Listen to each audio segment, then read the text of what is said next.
No próximo sábado, às 16 horas, será dada a largada para as 24 horas de Daytona, que é a principal prova de endurance dos Estados Unidos. Ela faz parte da Tríplice Coroa do Endurance, junto com as 12 horas de Sebring e as 24 horas de Le Mans. A Tríplice Coroa do Endurance é um prêmio não oficial para as três principais provas do tipo de corrida. A prova é dividida em três principais categorias, sendo ela os LMD Hypercars, os LMP2 e os GTD, que são divididos em Pro e AM. A diferença entre as categorias Pro e AM está basicamente no nível dos pilotos, onde a categoria Pro é composta apenas por pilotos ouro da categoria da FIA, enquanto a categoria AM obrigatoriamente tem que ter pelo menos dois pilotos do nível bronze ou prata e apenas um piloto do nível ouro, sendo que esse piloto nível ouro normalmente faz a prova de qualifying. O foco da categoria, além da velocidade, é principalmente a resistência de cada carro. Nessas 24 horas em quilômetros, o vencedor percorre o equivalente a 15 provas de Fórmula 1. Nessa edição, teremos 4 montadoras na classe Hypercar. Para começar, nós temos a montadora Cadillac, que para essa 24 horas de Daytona trouxe duas equipes, a Chip Ganassi e a Action Express Wellen. Ambas contam com lineups muito interessantes, sendo a Chip Ganassi uma equipe muito forte com Scott Dixon, Sebastian Bourdais e Alex Palou como destaques, enquanto na Wellen nós temos grandes destaques como Tom Blomqvist, Pipo Derani, que foi o pole position, e Jack Aitken, ex-piloto de Fórmula 2. Indo agora para a montadora Porsche, ela trouxe três equipes e quatro carros. A Penske com dois carros, e os destaques delas são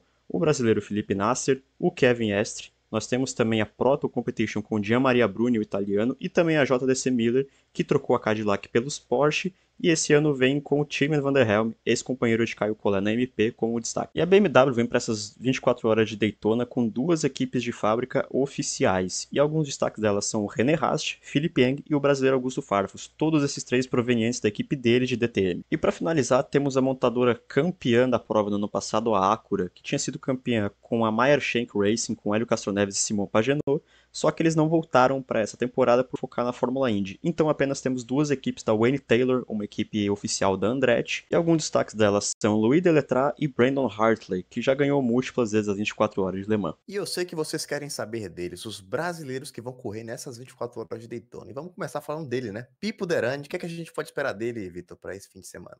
Muita coisa. Primeiro de tudo, ele é o pole position, né? Então, isso significa que se o Aitken não ferrar com a corrida deles, assim como ele ferrou Le Mans no ano passado, eles têm boas expectativas. Eles são os atuais campeões da INSA. E o Derani é um piloto que já está há muito tempo, né, nas categorias principais aí do Endurance nos Estados Unidos. E agora ele, o último nome bom que a gente teve na Fórmula 1 surgindo, que rumou para os Estados Unidos e nunca mais voltou. Felipe Nasser, ele vem de bons resultados, né, na WEC pela Porsche, e IMSA sempre foi a casa dele, né, nos últimos anos, desde que saiu da Fórmula 1. Então, será que a gente pode esperar mais um bom resultado para ele esse fim de semana? Eu espero que sim, né? O Nasser conhece o IMSA como se fosse a palma da mão dele, né? Ele já foi campeão várias vezes. E é um cara que costuma se dar bem, e é um piloto que tem a confiança da Porsche, né? E tem o lineup forte. Ele tá com o Kevin Estre, então quem sabe aí seja a oportunidade do Nasser finalmente ganhar as 24 horas de Daytona. E agora vamos falar dele, o meu favorito, o nosso grande nome nas 24 horas de Nürburgring, Augusto Farfus. Será que dá para ganhar esse fim de semana? Vamos ver o que ele consegue aprontar com o carro da BMW, né? Que começou muito mal o INSA e foi muito mal em Daytona no ano passado, mas com um bop acabou dando a volta por cima e até brigando pelo título. Ele que é piloto, sempre foi piloto de GT, né? Da BMW, e é esperar o que ele pode fazer. Mas o lineup também é forte. Sempre tem pilotos competentes da BMW, tanto de DTM quanto de outras categorias, e espero que o Fardos consiga fazer uma boa corrida aí, porque a BMW promete esse ano. Também lembrando que o Farfus, ele já tem vitória nas 24 horas de Daytona de GT, mas na categoria principal é a segunda tentativa dele. Ano passado ele tentou também. Falando agora do melhor brasileiro em atividade no automobilismo profissional, ele, Felipe Fraga, a lenda da Stock, o melhor piloto do grid da Stock, o melhor piloto do mundo, na minha opinião, tá? E você, será que dá pra ele ganhar? Eu acredito que dá, porque os 30 segundos mais lento por volta que o carro dele ele consegue tirar no braço. Consegue tirar no braço. Cara, o Fraga é um piloto sensacional, né? Tudo que ele pega pra pilotar, ele anda bem, é incrível. Então, e ele se adapta muito rápido, né? E a gente espera que seja de boa pra se adaptar nesses LMP2 também. E ele tá numa equipe boa. O único problema dele, quem sabe, sejam os companheiros, que a gente vai falar logo mais, que também estão estreando. Só que o Fraga, cara, é um piloto que pode fazer a diferença sim, e eles vão partir de quinto. É uma boa posição pra buscar a vitória. E correu esse ano de estoque. Sorte não foi o ponto forte. Alguns azares que ele teve aí pelo meio do caminho, alguns toques também. Mas assim, voltando para estoque depois de um tempo na Europa, Eu acho que ele fez uma boa temporada, então acredito que sim, pode sim ser um excelente nome para essas 24 horas de Daytona na classe LMP2. E agora vamos falar dele, o brasileiro mais azarado de todos os tempos quando o assunto é corridas. Felipe Massa vai correr de LMP2, tá trazendo a Urucubaca toda pro Felipe Fraga, mas tomara que dê tudo certo e ele consiga assim ter um bom resultado. Você acha que dá para esperar um bom resultado dele estreando aí nos Estados Unidos? Vamos ver, né? Ele conseguiu se adaptar, finalmente adaptou no Stock Car, e quem sabe ele possa levar essa experiência para as 24 horas de Daytona. Ele não tem muita experiência em Endurance. Ferrari na Hungria em 2008 mostrou que talvez ele não saiba conservar muito equipamento. Mas a gente vê É e isso. espera que seja uma boa dupla, né? A comunicação é importante. Ter dois brasileiros na mesma equipe eu acho que nunca tinha acontecido no LMP2 e é algo sensacional. Então bora esperar aí, torcer para que o Massa faça uma boa corrida. O Massa e o Fraga, né? E agora vamos falar dele, o último brasileiro na lista, Daniel Serra, tá um nome muito bom no automobilismo brasileiro e na minha opinião até um pouco subestimado. Será que ele vai ter chance para ganhar aí de Ferrari finalmente? Cara, eu espero que sim, porém as concorrentes são muito fortes, né? A Ferrari a gente sabe que não é o melhor carro de GT3 e o Daniel Serra é a prova que os brasileiros são prejudicados pela Ferrari desde sempre, né?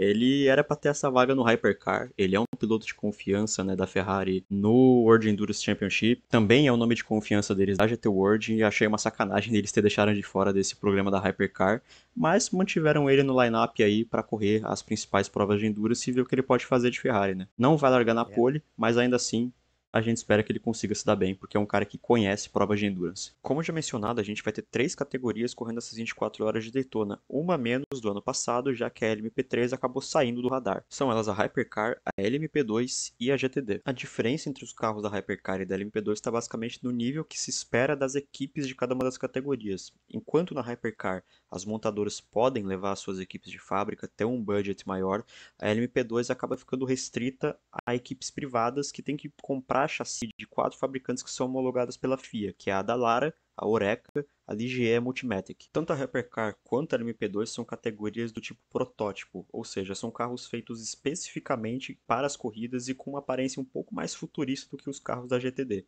que já são o contrário, são carros feitos para terem aparência com os carros de ruas, pois eles são carros de linha de produção. Ou seja, eles são carros que você podem ver na rua caso você tenha muita sorte de ter algum rico aí na sua cidade. Porém, são carros que passam por modificações aerodinâmicas e com uma entrega um pouco maior de potência do que os carros que eles acabam entregando para as ruas. A nível de comparação sobre a potência que os GTDs alcançam, eles podem ter um motor com uma potência variando entre 490 e 500 e poucos cavalos. Já os carros, tanto da Hypercar quanto da LMP2, são motores preparados para competição que passam dos 600 cavalos, sendo que a Hypercar pode ter motores híbridos, ou seja, os carros podem ter um adicional da unidade de potência elétrica que, se somar com a potência da unidade de potência de combustão, ela vai passar dos 1000 cavalos. A diferença de tempo de uma volta em Daytona de um Hypercar para um GTD chega a beirar os 14 segundos de diferença. E no final das contas, a diferença entre essas categorias acaba sendo um adicional para que seja uma grande corrida, já que durante todas as 24 horas de corrida a gente tem diversas ultrapassagens envolvendo várias categorias, já que muitos dos carros de LMP2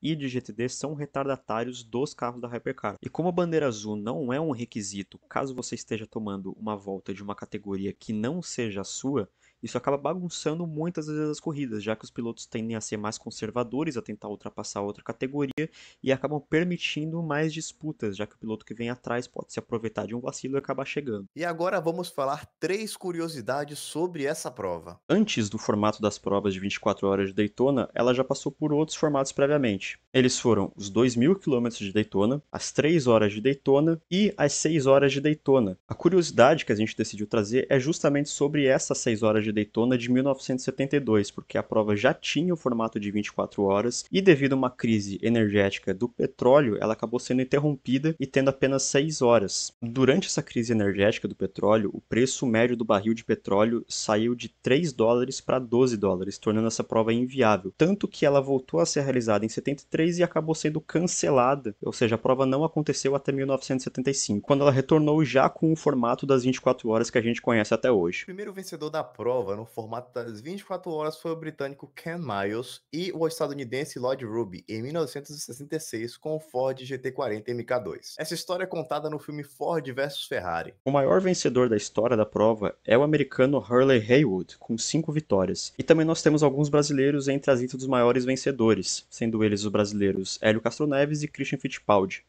Elinho, como é conhecido, até teria chance de vencer a sua quarta correndo pela Acura, porém de última hora a equipe Meyer Shank desistiu da prova para focar apenas na temporada da IndyCar. Então, pessoal, esse foi mais um vídeo, espero que tenham gostado. A 24 Horas de Daytona vai passar no IMSA TV e no canal Grande Prêmio aqui no YouTube, então vocês podem acompanhar por lá. Curte, comenta, compartilha e até a próxima.